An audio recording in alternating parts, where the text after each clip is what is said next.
성경 봉독하도록 하겠습니다. 오늘 보셔야 말씀은 다니엘 5장 22절에서 23절 말씀입니다.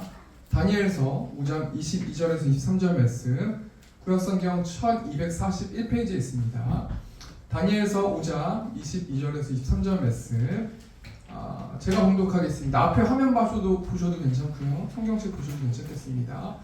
벨사살이여 왕은 그의 아들이 되어서 이것을 다 알고도 아직도 마음을 낮추지 아니하고 도리어 자신을 하늘의 주제보다 높이며 그의 성전 그릇을 왕 앞으로 가져다가 왕과 귀족들과 왕후들과 후궁들이 다 그것으로 술을 마시고 왕이 또 보지도 듣지도 알지도 못하는 금, 은, 구리, 쇠와 나무, 돌로 만든 신상들을 찬양하고 도리어 왕의 호흡을 주장하시고 왕의 모든 길을 작정하시는 하나님께 영광을 돌리지 아니한지라. 아멘. 이 시간 다니엘 5장 22절에서 23절 말씀 가지고 특별히 우리가 성경이 원래 1절부터 31절까지 말씀을 볼 건데 우리가 너무 그 읽기가 너무 오래 걸리니까 저희가 22절, 23절만 읽었는데요. 다니엘 5장 1절, 31절 말씀 가지고 이것을 다 알고도 라는 제목을 가지고 하나님 말씀 나누도록 하겠습니다. 우리 성도들이 21일 동안 우리 다니엘 기도회를 우리가 드리고 있습니다. 우리 매번 모여서 다니엘 기도회를 하지는 못하지만 우리 각자의 타이밍대로, 각자의 흐름대로 우리가 다니엘 기도회를 찬양을 듣고 또 말씀을 또 은혜 받고, 저도 어제 계속 이제 오며 가며 계속 듣고 한 주 동안 계속 들었는데, 다니엘 기도회 그 강사로 나오신 분 중에 선한목자병원 이창우 장로님이라는 분이 계세요.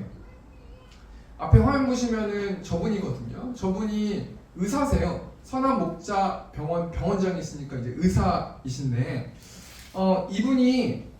이분이 그 간증하는 것들이 저는 계속 그 기억에 남더라고요. 수많은 사람들이 간증을 하시고 또 하나님의 살아계심을 또 전하고 또 자신이 겪은 하나님, 또 고난 속에서 위로해 주시는 그 하나님에 대해서 말씀해 주셨는데, 제가 왜 특별히 이 이창호 장로님의 간증이 은혜를 받았냐면 이 이창호 장로님의 사명 때문이에요.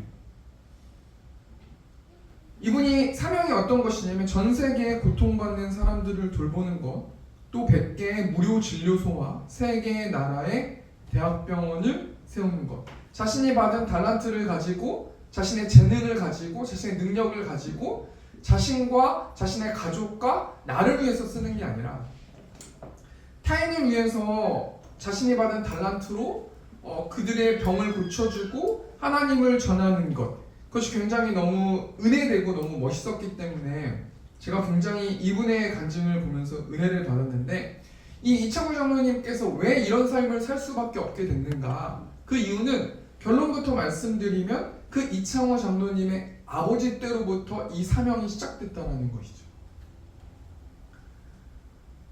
이 이창호 장로님의 아버님은 전 누군지 모르시지만 그분이 이 이창호 장로님한테 유언처럼 어떤 말씀을 해주셨냐면, 고통의 자리로 가라.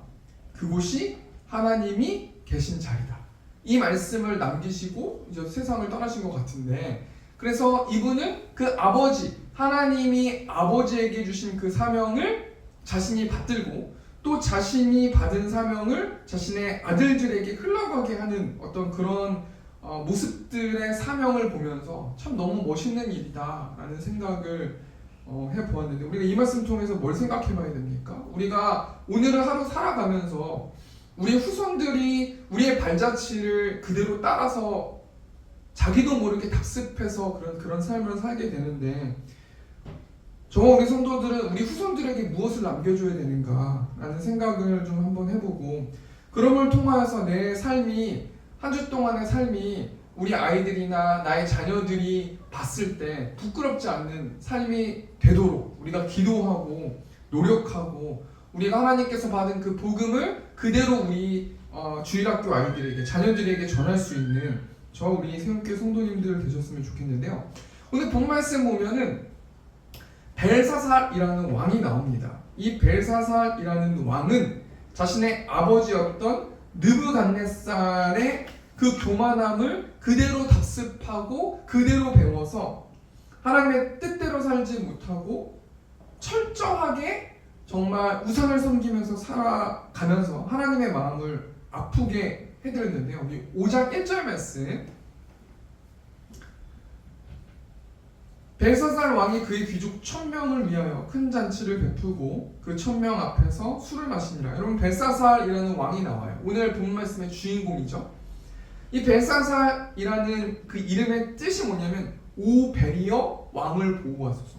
여기서 말하는 이 벨이라는 것은 이방 신을 말하는 거예요. 그러니까 벨사살이 어떤 사람인지 우리 세 가지만 간단하게 생각해 보면, 첫 번째는 벨사살 왕은 철저하게 벨이라는 신을 섬기는 우상 숭배자라는 거예요. 제가 이곳에 살지 않고 암사동에 살았을 때 그 집주인이 철저하게 불교 신자였거든요. 그 불교가 어떤 교단인지 어떤 종파인지 모르겠지만 계속해서 향을 피우고 정말 목탁을 두들기고 그러면서 수많은 여러 가지 일들이 있었는데, 그런 모습을 보면서 우상을 숭배하는 자들의 그 가치관은 제일 먼저 자신의 삶의 우선순위가 우상을 섬기는 일이거든요.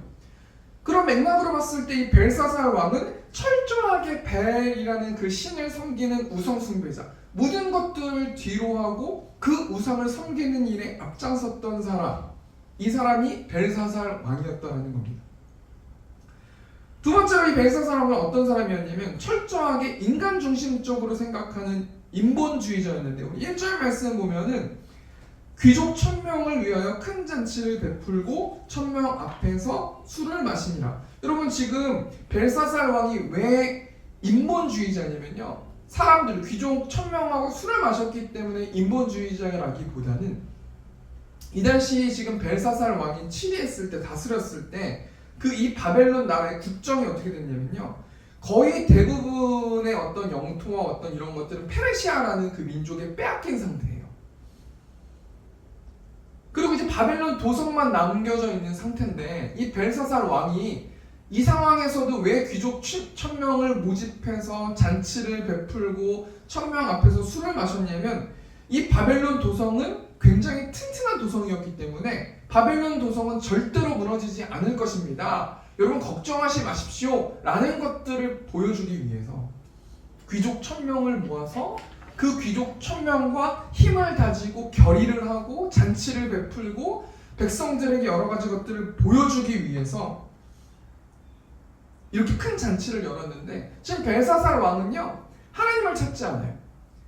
벨신만 찾으면서 우리의 벨신이 유다 민족도 무너뜨렸고 유다 민족이 믿는 하나님도 무너뜨려서 싸워서 우리가 이겼다라는 생각을 했기 때문에 우리는 이렇게 술을 마셔도 됩니다. 왜냐하면 벨신이 우리를 지켜줄 겁니다 라고 한 사람 한 사람들에게 암묵적으로 큰 잔치를 베푸면서 이야기해 주는 것이죠.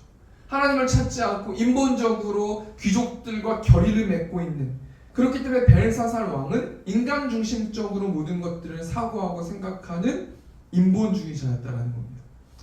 세 번째로 벨사살 왕이 어떤 사람입니까? 2절 말씀, 벨사살이 술을 마실 때 명하여 그의 부친 느부갓네살이 예루살렘 성전에서 탈취하여 온 금, 은 그릇을 가져오라고 명하였으니 이는 왕과 귀족들과 왕후들과 후궁들이 다 그것으로 마시려 함이었더라. 여러분, 벨사살이 어떤 사람인가? 철저하게 자신을 과시하고 자신의 존재를 뽐내는 죄인이에요.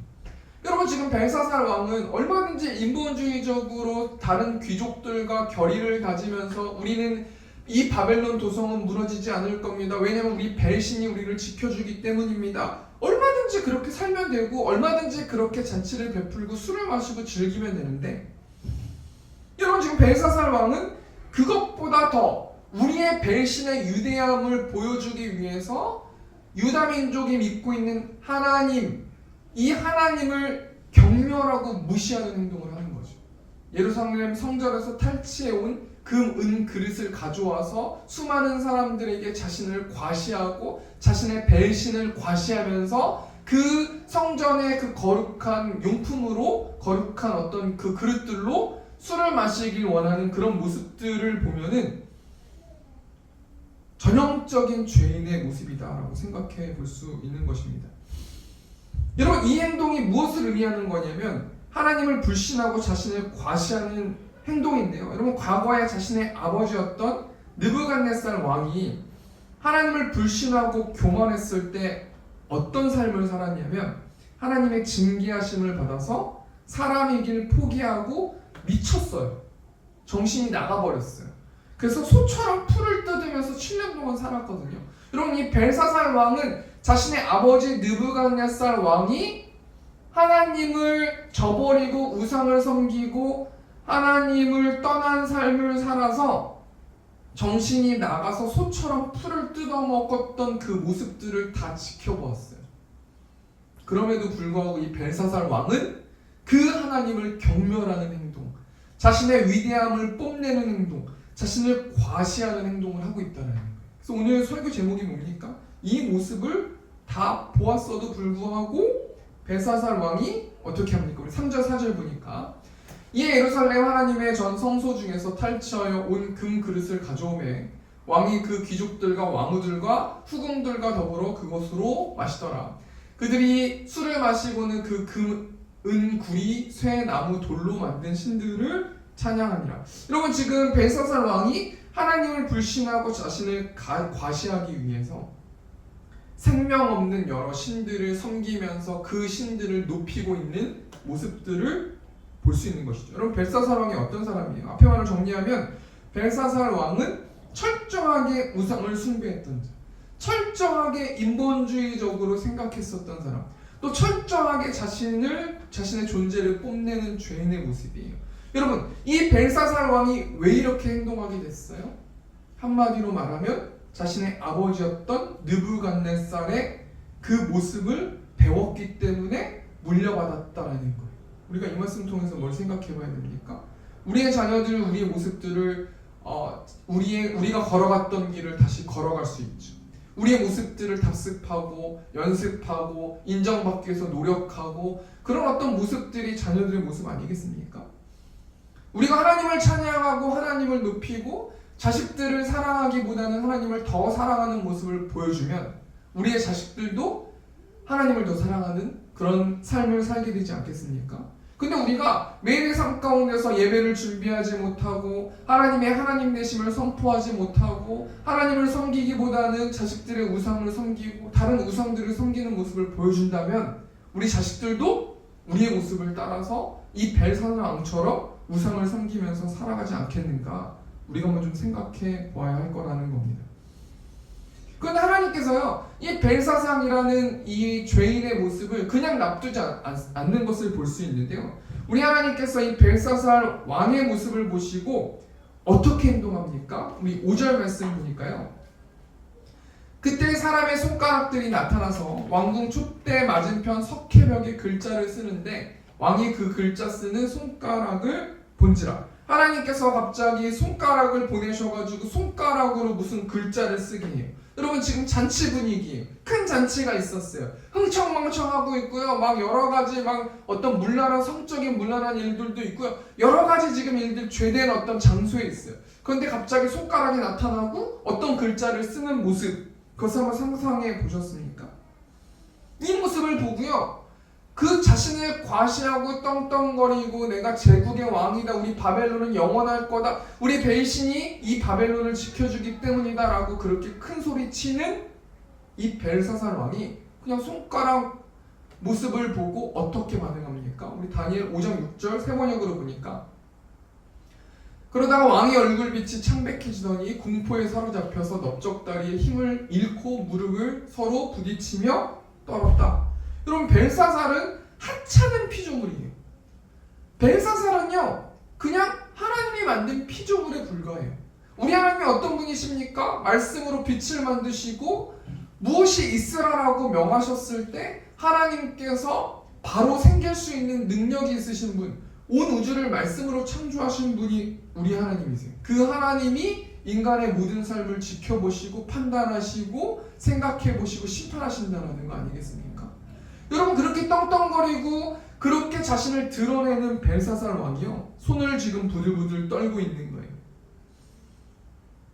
그리고 7절부터 9절 말씀 보니까 왕이 크게 소리질러 술객과 갈대와 술사와 점쟁이를 불러오게 하고 쭉 이제 이야기하면서 이것을 이 글자를 읽고 해석하는 사람한테는 내가 세 번째 넘버 3가 될 수 있도록 해주겠다. 여러분 바벨론 제국이 얼마나 큽니까? 그런데 거기에 세 손가락 안에 들 수 있는 사람이 될 수 있도록 해주겠다라고 말하는 것 아니겠습니까?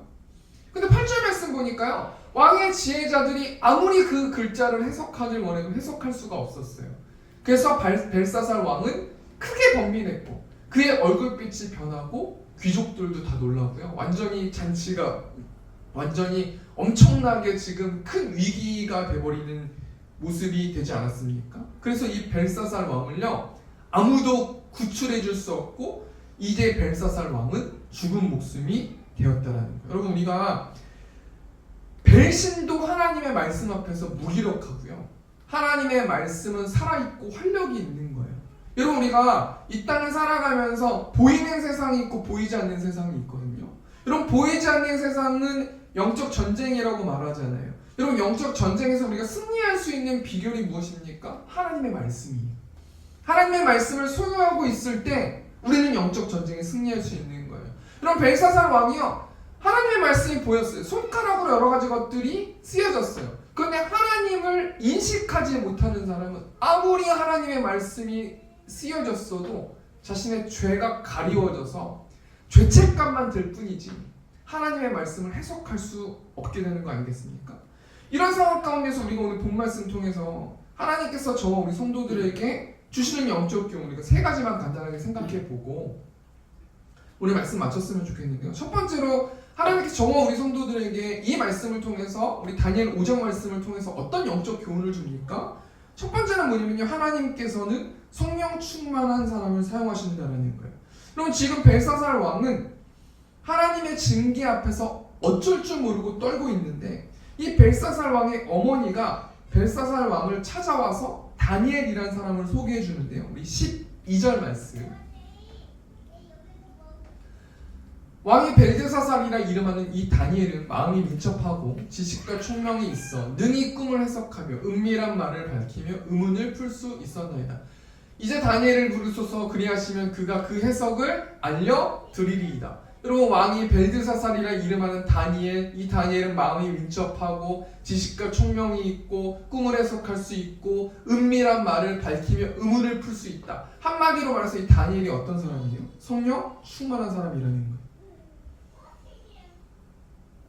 여러분, 성령 충만이 무엇입니까? 성령 충만이라는 것은, 다니엘이 성령 충만했다라는 것은 성령 하나님께서 다니엘의 마음을 완전히 점령한 상태, 그것이 성령 충만한 상태이거든요. 그럼 여러분, 다니엘이 어떻게 성령 충만할 수 있었습니까?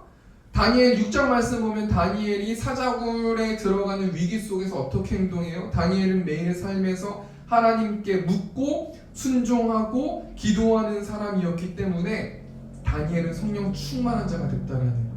우리가 이 말씀 통해서 하나님께서 우리에게 주신 영적 교훈이 뭡니까? 하나님은 화려하거나 능력이 있거나 박식하거나 뛰어난 사람을 쓰시는 게 아니라 하나님은 하나님 말씀에 순종하는 기도의 사람, 성령 충만한 사람을 사용하셔서 벨사살 왕처럼 완전히 죄에 묶여있고 완전히 죄책감에 시달려 있고 계속해서 자신을 과시하면서 안목의 정욕, 이생의 자랑만, 육신의 정욕만 따라가는 그런 사람들을 구해주는 일들을 시켜주시는 것이 성령 충만한 사람을 사용하신다는 거예요. 여러분, 우리가 이 말씀 통해서 뭘 생각해 봐야 됩니까? 교만한 사람은 반대로 어떤 사람이에요? 하나님에게 점령된 사람이 아니라 사단에게 점령된 사람, 특별히 나라는 자아에 묶여있는 사람, 그런 사람들을 하나님이 사용하지 않는 사람들이에요. 하나님은 거룩하신 사람, 깨끗한 사람, 하나님께서 5달란트 주신 자, 3달란트, 2달란트 주신 자, 1달란트 주신 자, 그런 달란트를 주시지 않았습니까? 하나님 우리의 능력을 잘 알고 계세요. 그런데 하나님, 저는 못합니다, 저는 안됩니다, 저는 못합니다, 우리가 게으르게 나태하게 우리가 매일의 삶 가운데서 그렇게 살아가는 것은 아닌가. 우리가 성령 충만하기 위해서 어떻게 됩니까? 우리의 자아를 내려놓고 하나님께서 말씀 가운데서, 또 우리가 성경을 읽는 가운데서, 우리가 또 다니엘 기도회를 또 우리가 찬양을 듣고 말씀을 듣는 가운데서, 우리가 기도하는 가운데서, 우리가 사람을 통해서 하나님께서 자신을 계시하시고 자신의 뜻을 알려주실 때 우리가 작은 일에 순종하는 그 성령 충만한 사람. 그래서 우리가 다니엘처럼 사용되는 우리가 그런 사람이 되었으면 좋겠습니다. 첫 번째 대정리하니까 하나님께서 우리 성도들에게 주신 영적 교훈이 뭡니까? 하나님께서는 성령 충만한 사람을 사용하신다는 거예요. 우리가 한 주 동안 성령 충만한 기도로 우리가 승리하는 저 우리 새롭게 성도님들 되셨으면 좋겠습니다. 우리 두 번째로요. 하나님께서 우리에게 주시는 영적 교훈이 무엇인가? 교만한 사람은 망한다는 건데요.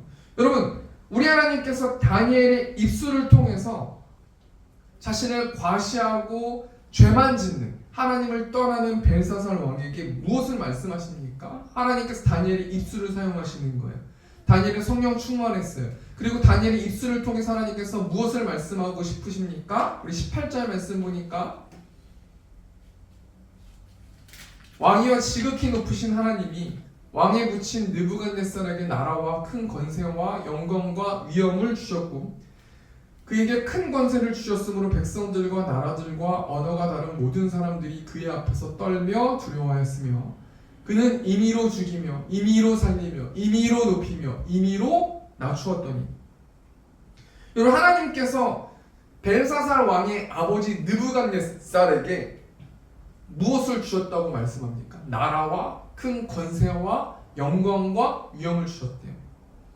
느부갓네살이 잘났기 때문에 큰 바벨론 제국을 통치한 게 아니라 하나님께서 느부갓네살이라는 사람에게 이 바벨론이라는 나라와 큰 권세와 영광과 위엄과 부와 능력을 주셨다는 거예요. 19절 말씀 보니까 그에게 큰 권세를 주셨으므로 백성들과 나라들과 언어가 다른 모든 사람들이 그 느부갓네살 왕에게 두려워서 떨었다라는 거 아니겠습니까? 여러분 결국에는 느부갓네살 왕이 잘났기 때문에 바벨론 다스리지 않았다라는 거예요. 그러면서 하나님께서 다니엘의 입술을 통해서 벨사살 왕을 어떻게 질책하세요? 20절 21절 보니까 그가 마음이 높아지며 뜻이 완악하여 교만을 행함으로 그의 왕위가 폐한바되며 그의 영광을 빼앗기고 여러분 이게 되게 중요한 영적 교훈이 있는 거예요. 하나님께서 느부갓네살을 높여주셨어요. 그리고 높으면 주신 게 아니라 선물을 주신 게 아니라요. 느부갓네살을 통해서 무엇을 하길 원하셨어요. 그런데 느부갓네살이 하나님의 뜻대로 행동하지 않았어요. 하나님의 뜻대로 행동하지 않고 느부갓네살이 교만해졌어요. 그랬더니 어떤 삶을 살게 됐어요? 그의 왕위가 폐한바되며 그의 영광을 빼앗기고 하나님께서 높은 자리에 올려주시고 또 하나님께서 높은 자리에서 내리기도 해주신다는 거 아니겠습니까? 그래서 그 교만한 사람이 그 느부갓네살이 교만했는데 그 교만한 사람이 어떻게 돼요? 우리 21절 보니까 사람 중에서 쫓겨나서 그의 마음이 들짐승의 마음과 같았고 또 들나귀와 함께 살며 또 소처럼 풀을 먹으며 그의 몸이 하늘 이슬에 젖었으며 지극히 높으신 하나님이 사람 나라를 다스리시며 자기의 뜻대로 누구든지 그 자리에 세우신 줄을 알기에 이르렀나이다. 여러분 하나님은 느부갓네살이 교만했기 때문에 징계해 주셨어요. 그것을 22절 말씀 보니까 벨사살이요 왕은 그의 아들이 되어서 이것을 다 알고도 아직도 마음을 낮추지 아니하고 여러분 하나님께서 저와 우리 성도들에게 이 말씀을 통해서 무엇을 말씀하십니까? 이 모든 것들을 알고도 여러분 다니엘 기도해 보니까요 수많은 사람들이 간증하는데 그 수많은 사람들이 간증한 사람들의 공통점이 하나 있는데 그건 뭡니까? 그것이 무엇인 줄 아십니까? 그 수많은 사람들이 다 광야를 지났다는 거예요. 다 하나님의 징계하심을 받았고요. 하나님의 위로를 받았고요. 고난이 있었고요. 여러분 수많은 여러 가지 고난이 있었고 환난이 있었어요. 그리고 그 광야를 지나서 드디어 하나님의 사랑을 발견하고 그 사랑을 나누는 사람이 되었거든요. 여러분 벨사살 왕은 느부갓네살 자신의 아버지가 그렇게 교만하게 그렇게 행동함을 통해서 그렇게 낙담되고 고난을 받으면서 살아가는 그 모든 것들을 지켜봐서 이것을 다 알고도 아직도 마음을 낮추지 아니했다. 이 마음을 낮추지 않았다는 게 뭡니까? 23절 말씀 보니까 도리어 자신을 하늘의 주디보다 높이며 그의 성적을 쭉 얘기가 한마디로 말하면 뭐예요? 하나님을 섬기지 않고 자신이 만든 우상들을 섬기면서 벨신을 섬기면서 하나님께 영광 돌리지 않았다라는 거예요. 여러분 23절 말씀 보면 벨사살 왕이 한마디로 말해서 교만하게 행동했다라는 건데 이 교만이라는 것이 무엇입니까? 하나님의 말씀을 따르지 않고 다른 것에 몰입하고 다른 것을 생각하면서 마음을 따르는 것. 이것이 교만이라는 거예요. 너 교만해 라고 말하는 건 내가 뭐가 교만해? 나 예배도 잘 드리고 헌금도 잘하고 봉사도 잘하고 뭐도 잘하고 이웃도 섬기고 그런 개념이 아니라 이 교만이라는 건 뭐냐면요, 하나님이 생각하는 교만은 하나님이 우리에게 말씀을 주시는 거, 하나님이 예배를 통해서 성경 말씀을 통해서 설교자를 통해서 또는 우리가 성경을 볼 때를 통해서 찬양을 통해서 기도를 통해서 하나님께서 우리에게 주시는 말씀을 순종하는 사람은 겸손한 사람, 하나님이 주신 말씀을 순종하지 않고 내 뜻과 내 방법대로 내가 선택하고 내가 행동하고 내가 결과 내리고 모든 것들이 내가 하면서 예배도 드리고 기도도 하고 헌금도 하고 봉사도 하고 그런 사람들이 교만하다는 거예요. 하나님은 겸손한 사람을 사용하시고 교만한 사람을 징계하시는 분이 우리 하나님이신다라는 거 아니겠습니까? 그래서 여러분 벨사살 왕이 그렇게 교만하게 행동한 벨사살 왕이 어떻게 됩니까? 우리 30절 말씀 보니까 그날 밤에 갈대아 왕 벨사살이 죽임을 당하였고 메대 사람 다리오가 나라를 얻었는데 그때의 다리오는 62세였더라. 여러분 벨사살이요, 하나님이 보시기에 교만한 거예요. 그러니까 벨사살 왕을 내려버리고 다른 메대 사람 다리오라는 사람을 왕으로 세우셨다는 거 아니겠습니까? 여러분 우리가 이 말씀 통해서 하나님께서 우리에게 주신 영적 교훈이 뭐예요? 하나님 앞에서 교만하면 망하는 인생을 산다는 거예요.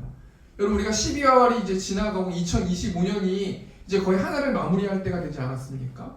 우리가 하나님 앞에서 순종하고 하나님의 뜻대로 살았던 것들, 제가 한 해를 복귀해보면서 하나님의 사역을 복귀해보면서 우리의 인생을, 저의 인생을 복귀해보면서 생각해보니까 하나님께 순종했었을 때는 그게 당연히 너무나 막 그 당시에 너무 힘들었지만 지나고 보니까 좋은 열매들을 맺었어요. 근데 내 뜻과 내 마음대로 교만하게 행동했었던 그 행동의 열매들을 가만히 열매들을 보고 생각해 보니까요, 좋은 열매가 아니고 정말 이상한 열매를 맺고요, 그 열매가 올무가 되어서 힘들었던 기억도 있고요, 낙담됐던 기억도 있다라는 거예요. 우리가 두 번째 대로 정리하면서요, 하나님께서 우리에게 무엇을 영적 교훈하십니까? 교만하지 말라는 거예요. 교만하면 망한다라는 거예요. 하나님의 자녀들이 교만하면 징계받는다라는 거예요. 교만이 뭐예요? 하나님 뜻대로 행동 안 하는 거, 내 뜻과 내 방법대로 행동하는 거. 우리가 하나님의 말씀을 잘 듣고 하나님의 뜻을 잘 생각하고 하나님의 말씀대로 살아내는 저와 우리 세운교회 성도님들 되셨으면 좋겠습니다. 우리 마지막으로 하나님께서 우리에게 주신 영적 교훈이 뭐냐면 하나님은 경고하시고 심판하신다는 건데요. 여러분 하나님께서 다니엘의 입을 사용하셔서 벨사살 왕의 교만함을 질책하시는데 하나님은 다니엘을 사용하셔서 손가락의 비밀을 풀어주세요. 24절 말씀. 이러므로 그의 앞에서 이 손가락에 나와서 이 글을 기록하였나니 25절 보니까 기록된 글자는 메네메네 데겔 우바르신이라 라는 말씀이에요. 이 글자예요. 이 문자가 무엇을 상징합니까? 이 메네라는 것은 하나님이 이미 왕의 나라의 시대를 세워서 그것을 끝내게 하셨다 함이요. 여러분 이 메네라는 뜻이 뭡니까? 하나님께서 거듭해서 벨사살 왕의 행동을 달아보셨다는 거. 아, 저러면 안 되는데, 저러면 내려야 되겠는데. 마치 축구 감독이 축구 선수의 모습을 보면서 저 플레이 내 뜻대로 안 하는데, 쟤 빼야 되겠는데. 계속해서 생각해 보셨다라는 거 아니겠습니까? 달아보셨다라는 거 아니겠습니까? 그게 메네라는 단어라는 거예요. 데겔이라는 단어는 무엇입니까? 27절 보니까 왕을 저울에 달아보니 부족함이 보였다며. 데겔이라는 뜻은 벨사살 왕이 하나님의 심판 기준에 못 미친다는 거예요. 쟤 안 되겠는데, 쟤 이제 내려야겠다라는 생각을 하셨다라는 거예요. 이 베레스라는 것은 무엇입니까? 이 베레스라는 것은 우바르신의 단수형인데 28절 보니까 왕의 나라가 나뉘어서 메대와 바사 사람에게 준바되었다 함이니라. 여러분 우바르신이라는 뜻은 벨사살 왕이 심판을 받아서 죽는다라는 거예요. 여러분 우리가 이 말씀 통해서 하나님께서 우리에게 주신 영적 교훈이 뭐예요? 우리 하나님께서는 벨사살 왕을 냉정하게 자신의 심판 기준에 못 미쳤다고 해서 한 번에 죽이지 않는다는 거예요. 우리 하나님은 벨사살 왕의 모습을 보시면서 인내하면서 기다리시면서 돌아오시기를 바라시면서 계속해서 지켜보셨다는 거예요. 우리 하나님이 어떤 분이세요? 경고하세요. 우리 하나님은 말씀을 통해서, 기도를 통해서, 사람을 통해서, 대중매체를 통해서, 일반 계시, 특별 계시 모든 것들을 통해서 하나님께서는 말씀하세요. 그리고 우리의 자범죄들을 경고하신다는 거예요. 그리고 우리의 자범죄가 계속해서 죄가 되풀이되고 되풀이되어질 때 하나님께서는 냉정하게 심판하시는 분, 징계하시는 분. 그래서 우리가 하나님께서 우리에게 주신 영적 교훈이 뭡니까? 하나님의 경고등을 잘 확인하라는 거예요. 계속해서 똑같은 말씀이 되풀이된다. 계속해서 어떤 설교 시간을 통해서 수많은 어떤 메시지들을 통해서 똑같은 말씀이 되풀이된다. 그것을 돌아와야 된다는 거예요. 안 그러면은 징계받는다는 거예요. 우리가 이 말씀 깊이 생각하셨으면 좋겠습니다. 이 말씀을 정리하길 원합니다. 오늘 말씀의 주인공이 이 바벨론의 벨사살 왕이라는 왕인데요. 이 벨사살 왕이 결국에는 어떻게 돼요? 하나님의 경고하심을 받아서 심판받게 돼요. 하나님께서 성령 충만한 다니엘이라는 사람을 사용하셨고 벨사살 왕이 교만했기 때문에 망했다는 거예요. 근데 하나님께서는 벨사살 왕을 한 번에 심판하시는 게 아니라 경고하시고 심판하셨다는 거예요. 우리가 마지막으로 우리가 이 말씀을 통해서 적용하면서 우리가 어떻게 살아가야 됩니까? 우리 고통의 멍에를 벗으려고 우리 찬송가 272장 3절 보니까 교만한 마음을 내버리고 예수께로 나갑니다. 복되신 말씀 따르려고 주께로 갑니다. 여러분 교만한 거는 내 뜻과 내 방법대로 살아가는 것이 교만한 거예요. 한마디로 내 우상이 무엇입니까? 결정권을 그 우상의 말을 듣는 것이 우상 것을 생각하면서 행동하는 것이 결정권이에요. 아 이렇게 하면 어떨까 저렇게 하면 어떨까 그렇게 했을 때 예를 들면 저희 아내가 이렇게 해보세요. 그렇게 하는 게 좋겠구나. 그러면 저희 아내가 우상이 될 수 있는 확률이 높다라는 거예요. 여러분 3절 보니까 교만한 마음을 내버려라. 그리고 예수님께 다시 나아가라. 복되신 말씀 따르려고 주께로 갑니다. 여러분 복되신 말씀을 따른다라는 거는 교만함을 버린다라는 거고 말씀을 따라서 행동하는 거는 겸손한 사람의 특징이라는 거예요. 실망한 이 몸 힘을 얻고 예수의 크신 사랑받아 하늘의 기쁨 맛보려고 주께로 갑니다. 우리 이 시간 272장 3절 찬송하시고 우리가 회개하시고 우리가 주기도문으로 예배 마치도록 하겠습니다.